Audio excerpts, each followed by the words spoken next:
கதை கேளுங்க சேனலுக்கு உங்களை அன்புடன் வரவேற்பது சாந்திகா சிவகணேஷ். நண்பர்களுக்கு வணக்கம். அத்தியாயம் 17. விழா துவங்கியது. காயத்ரி ஒரு அழகான இளம் பச்சை நிறத்தில் பெங்கால் காட்டன் புடவை அதற்கு ஏற்றாற் போல அணிந்திருந்த மெல்லிய தங்க நகைகளுடன் பார்ப்பதற்கு பாந்தமாக இருந்தாள். மேடை ஏறி வரவேற்புரை வழங்கினாள். அடுத்து ராதாகிருஷ்ணனை பேச அழைத்தாள். ராதாகிருஷ்ணன் தன்னுடைய உரையை முடித்த பிறகு சாரதாவை அழைத்தார். சாரதா சிறந்த தொழிலாளர் விருதினை எல்லா துறையிலும் ஒவ்வொன்றாக அறிவித்தார். அவர்கள் மேடையேறி வர அவர்களை பற்றி 1-2 வார்த்தைகள் புகழ்ந்து பேசிய பிறகு அவர்களுக்கு விருது வழங்கினார். பின்பு கார்த்திக் வந்திருந்த பெரியவர்கள், முக்கிய பிரமுகர்கள் அவர்கள் தொழிலில் அவர்கள் சாதித்தவைகள் என எடுத்து கூறினான்.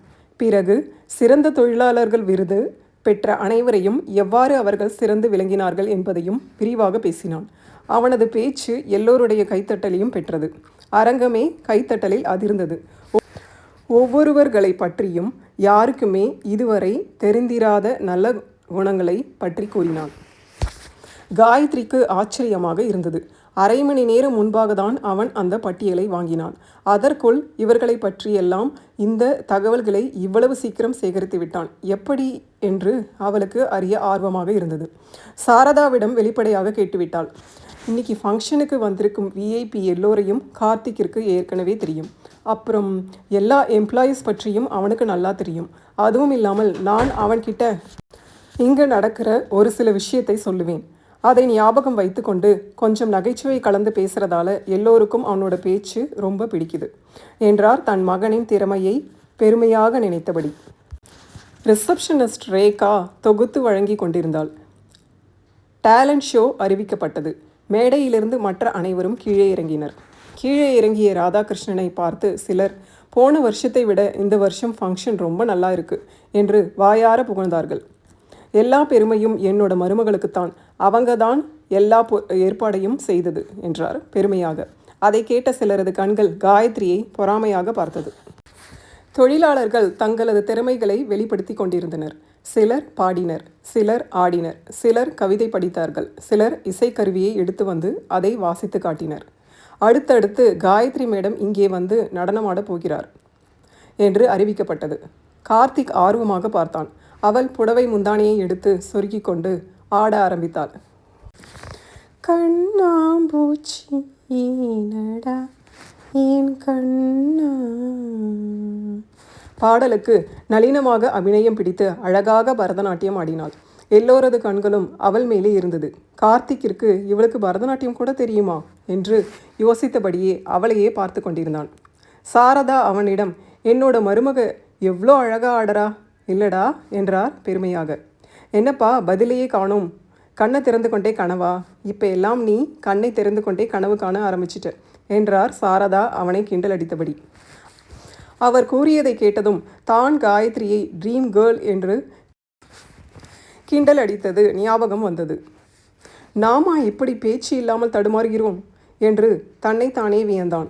அவன் தன்னை அறியாமல் தலையாட்டினான். சாரதா அவனை கூர்ந்து கவனித்தார். மென்மையாக சிரித்து கொண்டார். ராதாகிருஷ்ணனும் கார்த்திக்கை கவனித்தார். அடுத்து கேம் ஷோ என்று அறிவிக்கப்பட்டது.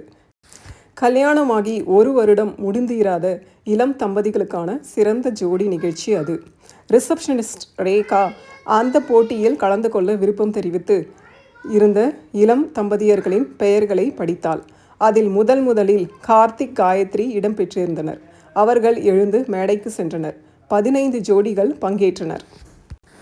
ரேகா, இப்போ நீங்கள் எல்லோரும் அவங்கவங்கள அறிமுகப்படுத்திக்கோங்க என்றாள்.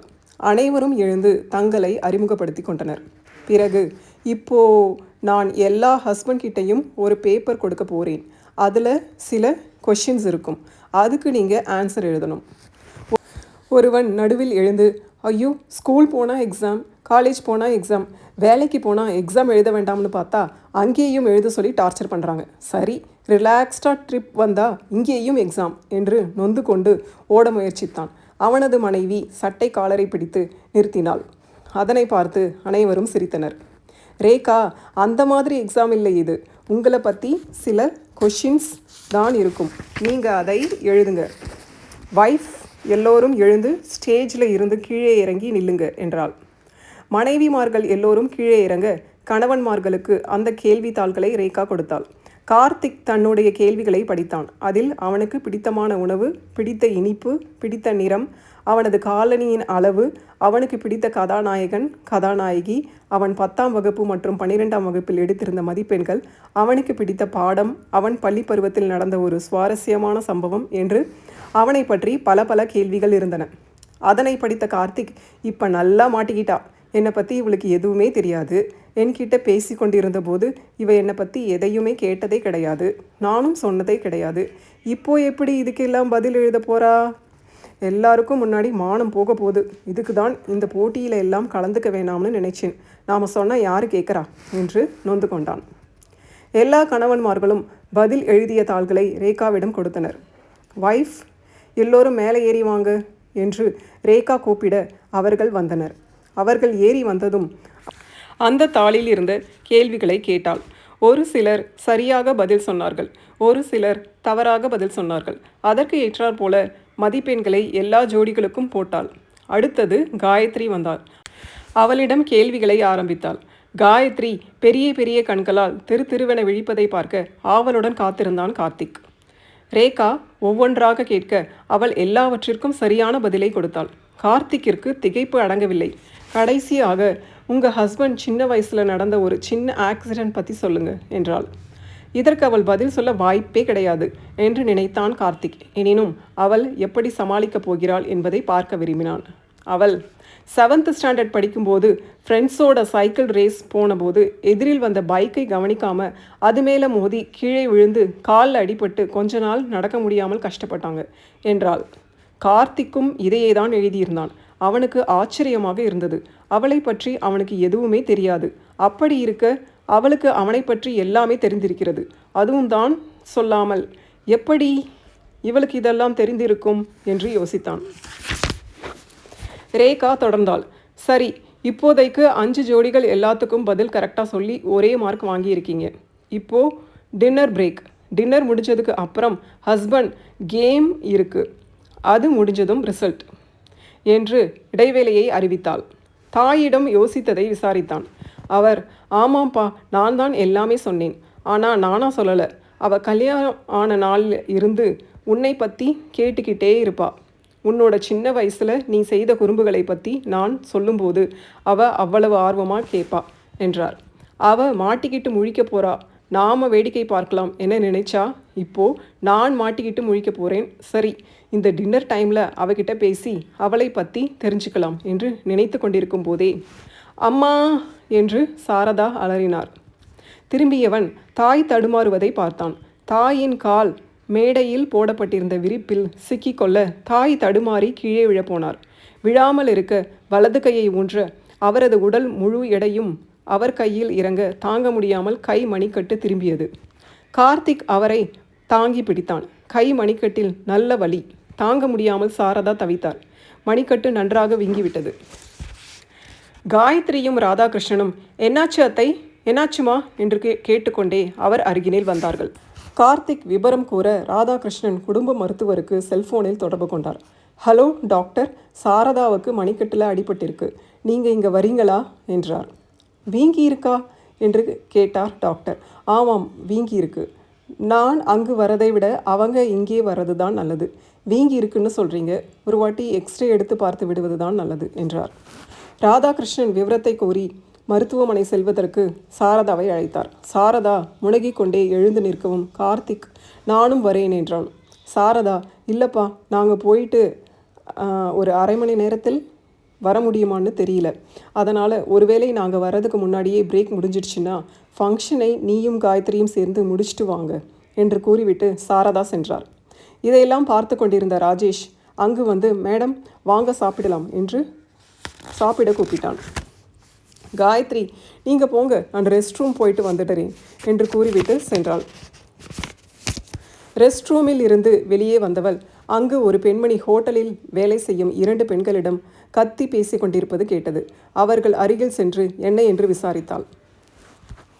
அந்த 2 பெண்களும் அழுது கொண்டே, மேடம், இவங்க டைமண்ட் நெக்லஸ் காணவில்லையாம், அந்த நெக்லஸை நாங்கள் தான் எடுத்து எங்கேயோ ஒளிச்சு வச்சுருக்கோம்னு சொல்கிறாங்க என்றனர். காயத்ரி அந்த பெண்மணியிடம் திரும்பி, நீங்கள் இங்கே சத்தம் போடாதீங்க, ரூமுக்கு வாங்க, போய் பேசலாம் என்று அனைவரையும் கூட்டிக் கொண்டு ரூமுக்கு சென்றாள். சொல்லுங்கம்மா, என்ன பிரச்சனை உங்களுக்கு? என்ன பிரச்சனையா? என்னோட காஸ்ட்லி டைமண்ட் நெக்லஸ் எங்கே போச்சுன்னு தெரியல.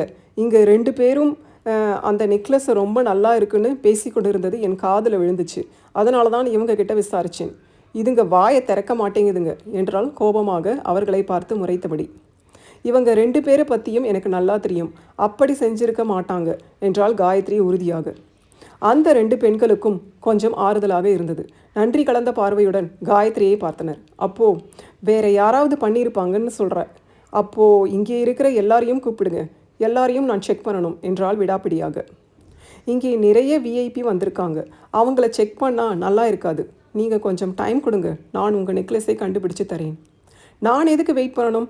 எனக்கு இப்போவே என்னோடய நெக்லஸ் வேணும் என்று கூறியபடி தன்னுடைய மொபைலை எடுத்து, நீங்கள் எங்கே இருக்கீங்க, சீக்கிரம் வாங்க, இங்கே பெரிய பிரச்சனை போயிட்டு இருக்கு, மேனேஜர் ரூமுக்கு வாங்க என்று கூறி ஃபோனை வைத்தாள். அடுத்த நிமிடம் அவள் கணவன் அங்கு வந்து சேர்ந்தான். அவனிடம் விவரத்தை கூறினான். என்னடி சொல்கிற என்று கத்தினான் கணவன். கொஞ்சம் பொறுமையாக இருங்க ப்ளீஸ் என்றாள் காயத்ரி. கணவன் தன் மீது காட்டிய கோபத்தை பார்த்து பயந்து அந்த கோபத்தை காயத்ரி மீது காட்டினாள் அந்த பெண். என்ன பொறுமையாக இருக்கணும்னு சொல்கிற? அந்த டைமண்ட் நெக்லஸ் எவ்வளோ காஸ்ட்லி தெரியுமா? பணக்கார குடும்பத்தில் பிறந்து இந்த காஸ்ட்லி நகையெல்லாம் போட்டு பழகி இருந்தால் தெரிஞ்சிருக்கும். நீ ஒரு மிடில் கிளாஸ் ஃபேமிலி தானே, உனக்கு எப்படி அந்த டைமண்ட் நெக்லஸ் மதிப்பு தெரியும் என்று வார்த்தையை அள்ளி கொட்டினாள். அதுக்கு தான் ஒரு ஆம்பளை ஃபங்க்ஷன் நடத்தணும்னு சொல்கிறது என்று காயத்ரியை மறைமுகமாக தாக்கினாள் அந்த பெண். என்ன பொறுமையாக இருக்கணும்னு சொல்கிற? அந்த டைமண்ட் நெக்லஸ் எவ்வளவு காஸ்ட்லி தெரியுமா? பணக்கார குடும்பத்தில் பிறந்து இந்த காஸ்ட்லி நகையெல்லாம் போட்டு பழகி இருந்தால் தெரிஞ்சிருக்கும். நீ ஒரு மிடில் கிளாஸ் ஃபேமிலி தானே, உனக்கு எப்படி அந்த டைமண்ட் நெக்லஸ் மதிப்பு தெரியும் என்று வார்த்தையை அள்ளி கொட்டினாள். அதுக்குத்தான் ஒரு ஆம்பளை ஃபங்க்ஷன் எடுத்து நடத்தணும்னு சொல்கிறது என்று காயத்ரியை மறைமுகமாக தாக்கினான் அந்த பெண்ணின் கணவன். காயத்ரிக்கு இதை கேட்டதும் கோபம் மிகுந்தது. இருந்தாலும் இப்பொழுது இவனிடம் தன் கோபத்தை காட்டுவது சரியாக இருக்காது. இவர்கள் வேண்டுமென்றே பிரச்சனை செய்பவர்களாக இருந்து நாமும் இவருடன் கோபமாக பேசினா பெரிய பிரச்சனையாகிவிடும். இப்போதைக்கு அமைதியாக இருப்போம், பிறகு இவரிடம் பேசிக்கொள்ளலாம் என்று நினைத்து அமைதி காத்தாள். தன் கோபத்தை அடக்கி கொண்டு, கொஞ்சம் டைம் கொடுங்க, நான் தேடி தருகிறேன். இங்கு நிறைய சிசிடிவி கேமரா இருக்குது, அதில் பார்த்தா தெரிஞ்சிடும் என்றாள். அந்த பெண், இப்போவே இங்கே இருக்கிற எல்லாரையும் செக் பண்ணுறேன், அப்படி இல்லைனா நான் போலீஸை கூப்பிடுவேன் என்றால் மிரட்டலாக. போலீஸை கூப்பிட்டால் ஃபங்க்ஷன் கெட்டுவிடுமே என்று நினைத்து தயங்கினாள் காயத்ரி. சரி, கூப்பிடுங்கள் என்றது கார்த்திக்கின் குரல். அவன் குரலை கேட்டதும் ஏதோ ஒரு நிம்மதி நெஞ்சில் பரவ நிமிர்ந்து பார்த்தாள் காயத்ரி. கார்த்திக் அந்த ரூம் வாசலில் நின்று கொண்டிருந்தான். எல்லோரும் அவனை பார்த்தார்கள். நீங்கள் போலீஸை கூப்பிடுங்க என்றான் திரும்பவும் உறுதியாக. பெண்ணின் கணவன் திருவென்று விழித்து கொண்டிருந்தான். போலீஸ் எல்லாம் வேண்டாம், எங்கள் வீட்டு மானம் போயிடும், உங்கள் வீட்டு ஃபங்க்ஷனுக்கு வந்ததுக்கு எங்களுக்கு இந்த நஷ்டம் தேவைதான் என்று கூறியவாறு மனைவியின் கையை பிடித்து கொண்டு அந்த அறையை விட்டு வெளியேற முயன்றான். கார்த்திக் அவர்களை நிறுத்தினான். எங்கள் ஃபங்க்ஷனுக்கு வந்துட்டு நீங்கள் எந்த நஷ்டமும் பட வேண்டாம், கொஞ்சம் டைம் கொடுங்க போதும். உங்களுக்கு சாப்பாடு இங்கே வரும், அதை சாப்பிட்டு முடிக்கிறதுக்குள்ளே கண்டுபிடித்து விடுவோம் என்று கூறி இன்டர்காம் எடுத்து அவர்களுக்கு சாப்பாடு அந்த ரூமுக்கு கொண்டு வர சொன்னான். இன்டர்காம் மூலம் ராஜேஷ் மற்றும் சிசிடிவி ஆப்ரேட்டர் 2 பேரையும் அழைத்தான். அவர்கள் வந்து சேர்ந்தார்கள். அந்த சிசிடிவி கேமராக்களை 5 லேப்டாப் மூலம் கார்த்திக், காயத்ரி, ராஜேஷ், சிசிடிவி ஆப்ரேட்டர் என்று 5 பேரும் 5 லேப்டாப்பின் மூலம் அந்த பெண்ணை தேடினர். அதில் ஒரு கேமராவில் அந்த பெண்ணின் கழுத்தில் டைமண்ட் நெக்லஸ் இருப்பது தெரிந்தது. ராஜேஷ் அதனை மற்றவரிடம் காட்டினான். அதற்கு பிறகு அந்த பெண் ஒரு இடத்தில் உட்கார்ந்தாள். அவ்வளவுதான். அதற்கு பின்பு அவள் வேறு ஒரு கேமராவில் தெரிந்தபொழுது அவள் கழுத்தில் நெக்லஸ் இல்லை. காயத்ரி அவள் உட்கார்ந்திருந்த இடத்தில் அந்த நெக்லஸை தேட சொன்னாள். அங்கு தேடிய பொழுது அது கிடைக்கவில்லை. கார்த்திக் நாற்காலி கீழே பார்த்தான். ஒன்றுமே இல்லை, சுத்தமாக இருந்தது. ஓடி சென்று குப்பை தொட்டியில் பார்த்தான். அதனை தலைகீழாக கொட்டினான். அப்போது அதிலிருந்து நெக்லஸ் விழுந்தது. அதனை ராஜேஷ் எடுத்தான். காயத்ரிக்கு ஒரே வியப்பாக இருந்தது. ராஜேஷ் கேட்டுவிட்டான், எப்படி சார் கண்டுபிடிச்சிங்க? அந்த சிசிடிவி கேமராவில் அந்த பெண் 2 பிளேட் ஸ்நாக் வச்சுக்கிட்டு சாப்பிட்டு விட்டு கீழே போடுறதை பார்த்தேன். ஆனால் கீழே எதுவும் இல்லை. அவள் முதல் பிளேட்டை கீழே ஃபர்ஸ்ட் போட்டிருக்கணும். அது மேலே அவளோட நெக்லஸ் கழண்டு விழுந்திருக்கணும். அது மேலே இன்னொரு பிளேட்டை போட்டு இருக்கணும். 2 பிளேட்டுக்கும் நடுவில் அந்த நெக்லஸ் மாட்டி இருக்கணும். அந்த இடத்தை பெருக்கினவங்க அதை கவனிக்காமல் எடுத்துகிட்டு போய் குப்பை தொட்டியில் கொட்டி இருக்கணும். இப்படி நான் யோசித்தேன். எதுக்கும் செக் பண்ணலாம்னு வந்து இங்கே செக் பண்ணினா இங்கே கிடைச்சிடுச்சு, அவ்வளவுதான் என்றான் சாதாரணமாக. சூப்பர் சார் நீங்கள் என்று பாராட்டினான் ராஜேஷ். காயத்ரிக்கு கணவனை நினைத்து பெருமையாக இருந்தது. அவளும் பாராட்டுவதற்காக அவனை நோக்கி ஒரு அடி எடுத்து வைத்தாள். அதே நேரம் சாரதா, ராதாகிருஷ்ணன் அங்கு வந்து சேர்ந்தனர். சரி, நீங்கள் போய் அந்த பொண்ணுக்கிட்ட இந்த நெக்லஸை கொடுத்துட்டு பத்திரமா வச்சுக்க சொல்லுங்கள் ராஜேஷ் என்று கூறிவிட்டு சாரதாவை பார்க்க சென்றான் கார்த்திக். எனக்கு அவங்க 2 பேர்கிட்டையும் ஒரு சின்ன வேலை இருக்குது, நானும் உங்கள் கூட வரேன் என்று ராஜேஷுடன் அவர்கள் இருந்த அறைக்கு சென்றாள் காயத்ரி.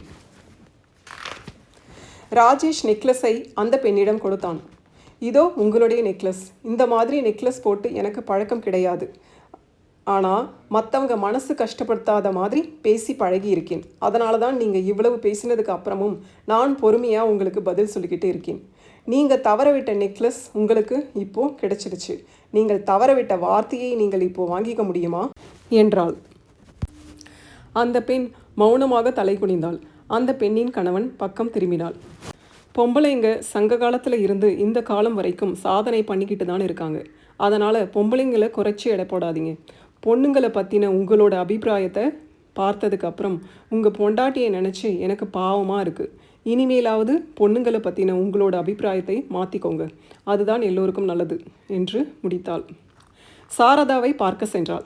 அத்தை, இப்போ எப்படி இருக்குது?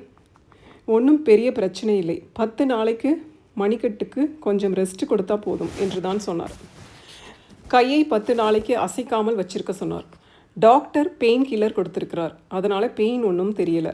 ஆனால் இன்னும் 1 மணி நேரத்தில் தூங்கிடுவேன். கார்த்திக் அங்கே இல்லை. அவள் கண்கள் கார்த்திக்கை தேடியது. நீங்கள் வீட்டுக்கு போய் ரெஸ்ட் எடுக்கலாம் இல்லை? இல்லைம்மா, அவ்வளவு கஷ்டமாக இல்லை, என்னால் சமாளிக்க முடியும் என்றார். அவர் கையில் கட்டு போட்டிருந்தது.